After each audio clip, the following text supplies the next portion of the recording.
Hello, I'm JW, and today it's a repair, or at least a rewire, and the item in question is this. Now, you may have seen this in most of the other videos. It's been on the corner of the room there. Now, obviously it's a globe, and originally it did light up, but as you can see it doesn't actually have any wiring in it because that has been removed. Now, the deal with this was that this was purchased a considerable amount of time ago, and a couple of months after it was purchased, the manufacturer, whoever made the thing, issued a recall for it because apparently the switch or some other part of electrical items had some possibility of falling apart and electrocuting people. So basically it's one of these jobs where you were supposed to return it to the store and get a refund. There was no replacement option. The store in question was W.H. Smith, although they didn't actually manufacture the thing, they just happened to be the retailer that sold it. Now, of course, the very presence of this indicates that it was not returned at the time. This was, I believe, about 1989 or early 1990s, so quite a long time ago. But in any case, it wasn't returned because quite frankly couldn't be bothered. And ultimately, it's just ended with the wiring being removed, and it doesn't light up anymore. Now, originally it had a small bayonet pygmy lamp in there, which was 15 watts. And apart from the fact that they're quite difficult to get hold of, and even more so now, it didn't last very long and it was fairly inconvenient. So what we're going to do is put a new cord and switch into this one, and also put an LED lamp in there, which of course is going to be far better than some incandescent piece. So yes, this is one of those things which was put on the shelf of things to do at a later time, and of course the later time is now 30 years later. So here it is, and it's just a fairly ordinary item. It's plastic, two halves over the seam around the middle, and obviously it rotates.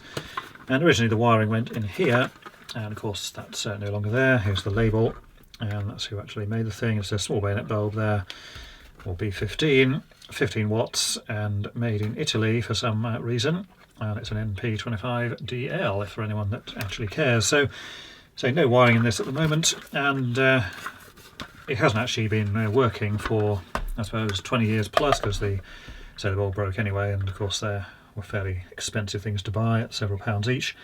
Now, you still can buy small bayonet pygmy lamps, but they're fairly short-lived items.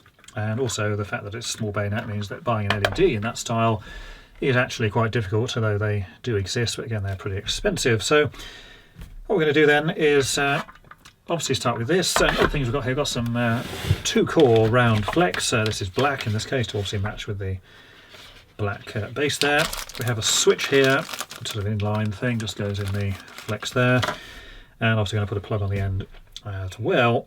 Now the lamp we're going to use is this one. This is a G9, and this is an LED one, as it obviously says on the packet.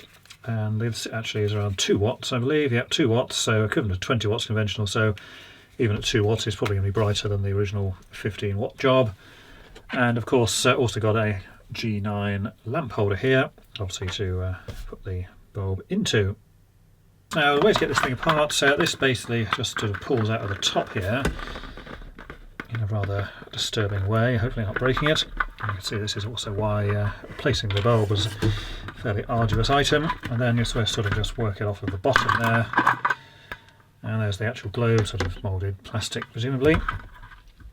Now this is what's left of the original lamp holder, and this was a small bayonet originally, but I've taken the middle out and also removed the wiring. I only removed the wiring a couple of weeks ago.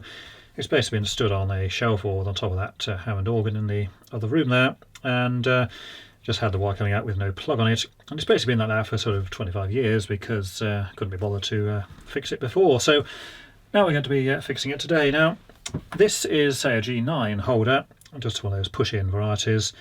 2 holes here for the wires, they just again push in and grips forever. Now it's got 2 holes here which are intended to be fixing screws or whatever.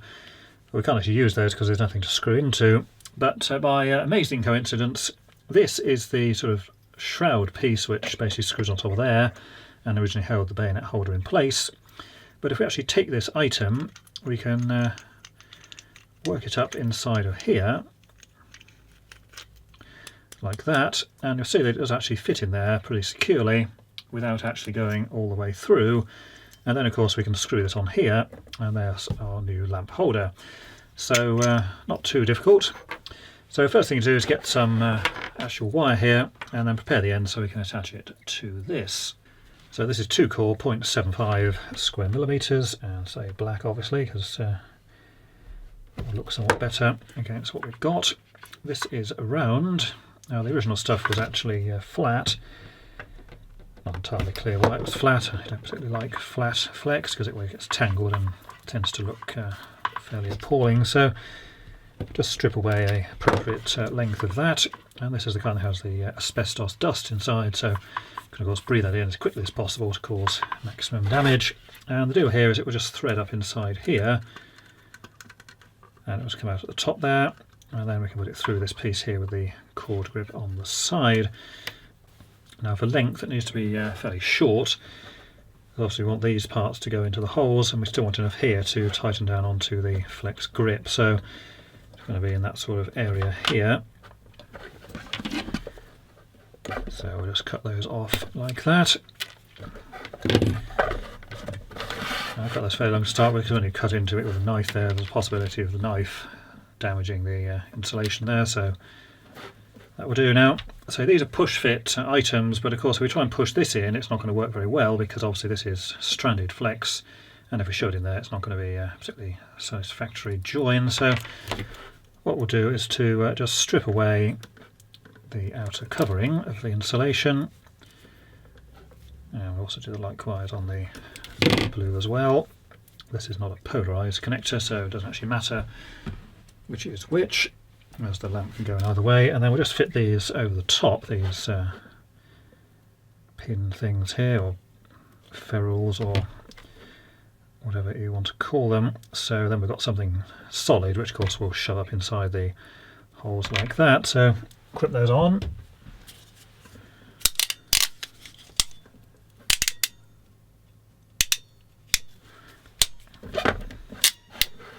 And using these also means there's no strands of wire which get sort of accidentally frayed out or where they shouldn't go. Now, so this has just got the two holes, and it's just a question of shoving these in, and they basically go in, and once they're in, they're basically in forever. So kind of a one-time only deal. So just a bit of a closer look there. So it's basically just shoves in the bottom there, and so although there's a little bit of metal showing there, these aren't going to move anywhere. There's no stray strands of wire showing. And then the next thing of course is just to stick this over the top. So as I saw previously, this will sort of just work its way up inside there, and then we can screw it down onto the original mounting point here.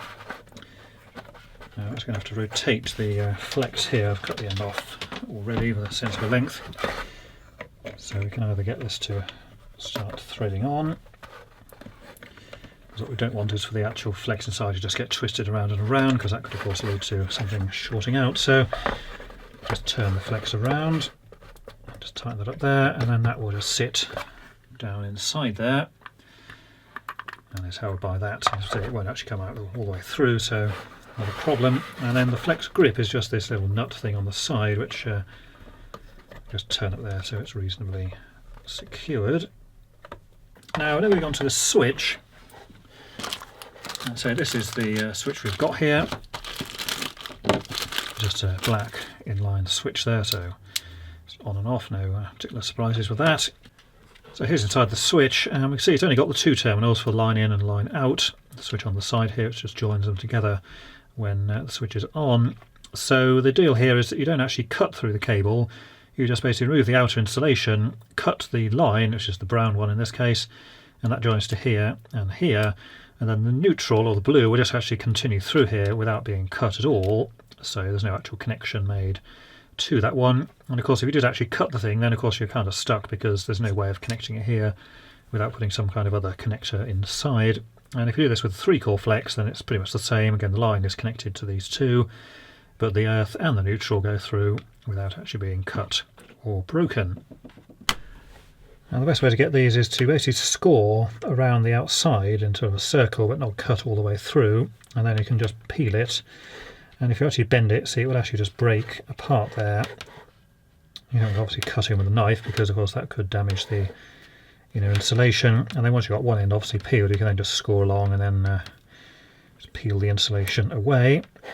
I want to get down to the piece we've done there. We can then just break that piece away fairly cleanly, and then you get the two decently clean ends there, which of course will fit into the little grip thing at either end. And so there's more of that cocaine falling out of the cable. It's a popular item in cables these days. So let's get rid of all that. And then what we need to do is to cut the brown one, but not, most importantly, the blue one.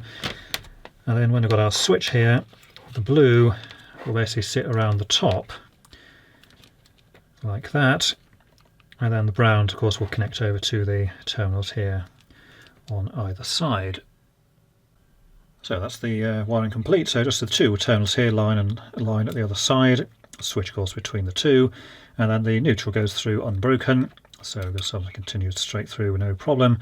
And then we've got enough here, little space at the end, so that when we put the lid on, the two halves of the lid will clamp onto the black outer insulation to secure it in place. Obviously we don't want the coloured bits showing outside of the switch. So that's all wired up now, and switch there just on and off, of course, and the black just gripped securely at either end with the casing. And of course the short piece is on this side. Although this was made up from separate items, you can actually buy cord sets, as they're called, which is a switch like this with the flex already attached, and in some cases a plug. And I have seen a couple of lamps on these where they've put them in backwards, so you end up with the long piece on this side, and then the switch like this ends up on the floor near the actual outlet, so obviously that's not much help. Now next thing to do is to put a normal plug on the end, and then we can put the lamp in and of course switch that one on. Now in terms of testing on this, there's not a huge amount of testing really to do, because this of course has no earth connection. It's all a double insulated type of thing, or class 2. Now in theory you can do what's called a high pot test, where you basically connect the testing machine to the plug, and it puts 3000 volts between the two conductors and then the probe, which I've shown in other videos, and then you can probe to any of the exposed metal parts of the appliance. But of course this doesn't have any exposed metal parts either, so we can't really do that one either. So what we're going to do next is insert the lamp here. This is a G9, and of course it's LED, as you can see there. Little chip on there, another one on the back, and just the phosphor parts in the top. 2 watts, so pretty much no power at all. And G9s of this style, they just basically shove in 2 pins there, and it doesn't matter which way around it goes either. So it just goes on into the holder, and that's pretty much that. And you see this one, although it's quite deep in there, the actual lighting part does of course stick up above the pit there, so that's fine, and that's obviously why we chose that particular style. And then we'll just put the actual globe part back. So there's the plug fitted there, and the thing to know here, this is only a 2-core flex, so no earth connection, so nothing connects to the earth terminal at the top. And I have a line over here with brown where the fuse is, and the neutral over here. And the neutral is considerably longer, so in the event that this was actually ripped out of there, this will disconnect first, and then the neutral will be left afterwards. In the event of having an earth one, you want it so that the earth disconnects last, but obviously that doesn't have one in this case. And the 3 amp fuse, because this is only a 2 watt LED, in fact we probably use a 1 amp fuse or even less if such things existed, but 3 amps will do. This flex is rated for more than 3 amps, so that's perfectly fine. And this plug actually came with a 3 amp fuse fitted, because I actually bought a whole box of these, as they do quite often, specifically with 3 amp fuses in, because there's no point buying plugs with 13 amp fuses in, because most appliances these days do not require them, and you're just going to end up taking the 13 amp fuse away and throwing it out and buying 3 amp fuses separately. So yes, you can get plugs with 3 amp fuses in as standard, well worth getting, rather than just buying some random other ones which have the wrong fuse in. So just put the central screw in there to fix them in place. These are really tight and they just hold the flex in place. They do not need to be graunched down, because if you do, you can end up damaging the flex here. So that's pretty much that. And of course we put a black plug there to match with the black flex and black everything else. So there is the finished item, and just see if it does in fact light up. I'll turn off the other lighting now, because obviously it won't show it very brightly otherwise. So there we have it. So as you can see, they're perfectly well illuminated. A few white lines around the middle, but we can deal with those with a pen later on. It's basically little bits of chipped there over the last 25 or 30 years. So perfectly well illuminated there. Bearing on that's only a 2 watt lamp there, and that's certainly equivalent in size or brightness to the original 15 watt pygmy thing, because so they were pretty dull anyway. And the main problem with those is, they're quite expensive to buy, and they were very short-lived as well. 1,000 hours, or in most cases considerably less than that. So that's the globe rewired and now working, and only 30 years too late, so never mind, it got done in the end. So that's it for this time. Till next time, thanks for watching.